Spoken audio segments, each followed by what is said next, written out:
ఆంధ్రప్రదేశ్లో ఎన్నడూ లేనంతగా గత 10 ఏళ్లుగా చాలా మంది పొలిటికల్ లీడర్లు తిట్లతోనే బతికేస్తున్నారు. ప్రతిరోజు మీడియాలో ప్రత్యక్షమై బూతులు తిడుతూ రికార్డులు సాధిస్తున్నారు. గతంలో ఏ వ్యక్తిపైన అయినా పార్టీ పరంగా మాత్రమే విమర్శలు చేసేవారు. కానీ ఇప్పుడైతే కుటుంబ సభ్యులను కూడా వివాదాల్లోకి లాగి మరీ తిడుతున్నారు. ఇందులో సీఎం జగన్ కూడా ముందుంటున్నారు.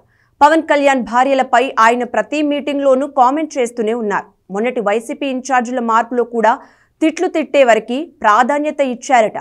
ఇదేదో చంద్రబాబు చేసిన విమర్శ కాదు, ఆ పార్టీ నుంచి బయటకు వస్తున్న నేతలే చెబుతున్నారు. పైగా అదుగో మీ జిల్లాలో ఆ లీడర్ తిట్టినట్టు నువ్వు చంద్రబాబు పవన్ కళ్యాణ్ని తిట్టలేదు, అందుకే నీకు టికెట్ ఇవ్వడం లేదని డైరెక్ట్గా జగన్ చెప్పినట్టు టాక్ నడుస్తుంది. లేటెస్ట్గా తిరువూరు ఎమ్మెల్యే రక్షణనిధి కూడా ఇదే ఆరోపణలు చేస్తున్నారు. కృష్ణా జిల్లాకు చెందిన ఎమ్మెల్యే పార్థసారథి టికెట్ ఇవ్వడం లేదని సీఎం జగన్ 10 రోజుల క్రితమే తేల్చి చెప్పారు.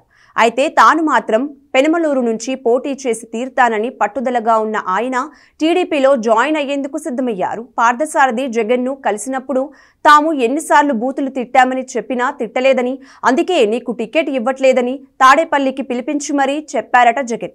మాజీ మంత్రి అనిల్ కుమార్తో పోల్చి చంద్రబాబు పవన్ను ఆయన ఎక్కువగా తిట్టారు. మీరు అలా చేయకపోవడంతోనే నాకు దూరమయ్యారని జగన్ చెప్పినట్టు వార్తలు వచ్చాయి. అసలు జగన్ ప్రతిపక్షంలో ఉన్నప్పుడే ఈ బూతుల చిత్రం బయటకు వచ్చింది. వైసీపీ ప్లీనరీలో మాట్లాడేందుకు రోజా మైక్ సర్దుకుంటుండగా సీనియర్ లీడర్ ఉమారెడ్డి వెంకటేశ్వర్లు వెళ్లి చంద్రబాబును బాగా తిట్టమని జగన్ చెప్పారు అని అన్నారట. అప్పటికే మైక్ ఆన్లో ఉండడంతో ఈ సంగతి సభకు వచ్చిన వాళ్ళందరికీ వినిపించింది. ఆ మీటింగ్లో రోజా చెలరేగిపోయి చంద్రబాబుపై తిట్ల దండకం అందుకున్నారు. ఆ తర్వాత అదే తరహాలో విజయసాయిరెడ్డి కూడా తయారయ్యారు. ఆయనో చార్టెడ్ అకౌంట్ అయినా ఆయన మాట్లాడే మాట తీరు, ట్వీట్స్ ఘోరంగా ఉంటాయని అంటారు. జోగి రమేష్కు మంత్రి పదవి రావడానికి కూడా బూతులే కారణమని చెబుతారు.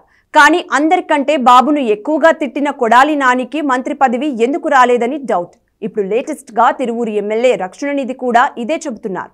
తాను పదవిలో ఉన్నంతకాలం నియోజకవర్గంలో వైసీపీ అభివృద్ధికి పనిచేశా, కానీ చంద్రబాబు, లోకేష్, పవన్ కళ్యాణ్ను తిట్టడం తనకు రాదని, అందుకే ఈసారి వైసీపీ టికెట్ ఇవ్వడం లేదని చెబుతున్నారు.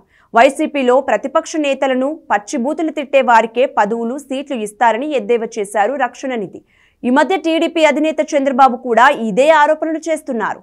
తనను తిట్టిన వారికే వైసీపీలో పదవులు, టికెట్లు దక్కుతాయని అంటున్నారు.